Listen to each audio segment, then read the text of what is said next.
I want to welcome you to the Ask Jeff YouTube channel. Here's today's question. Why did the Pharisees ask John whether he was the Messiah? Didn't they ask Jesus the same question? You're absolutely right. In fact, there was kind of this presumptuous understanding that the messianic figure was on the forefront because the book of Daniel, the prophet Daniel, had prophesied in chapter 9 that the time had arrived. But why John the Baptist? Why would they even think he was the guy? It goes all the way back to Deuteronomy chapter 18, verse 18, where Moses spoke that the one coming Messiah would be in like manner as him. And when you unpack chapter 18, here's essentially what Moses was saying, that as he led Israel, so the Messiah will as well. Now think about the famous story of Moses coming out of Egypt. They're in bondage. They go through the Red Sea. They eventually end up in the Promised Land if you read the whole story. Why is that important?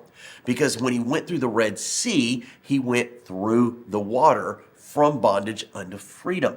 In fact, we find in 1 Corinthians chapter 10, this is really the first mention of baptism. It says the Israelites were baptized unto Moses. Now we know no water actually touched the Israelites. It actually did touch the Egyptians, but the picture is the point of the story. So when John the Baptist is baptizing people, and then Jesus comes along and says, I'll baptize you in the Spirit, they're naturally questioning, are you the guy that Moses was talking about in Deuteronomy 18? And here's what's important, because it oftentimes comes up. Baptism, as you and I know it, taking somebody and immersing them underwater, was not what anybody did in the Old Testament. It was a picture of God's redemption in Exodus, and then it was pictured again at the Jordan River. Great question. If you have one, send to AskJeff.net. Maybe your question be tomorrow's.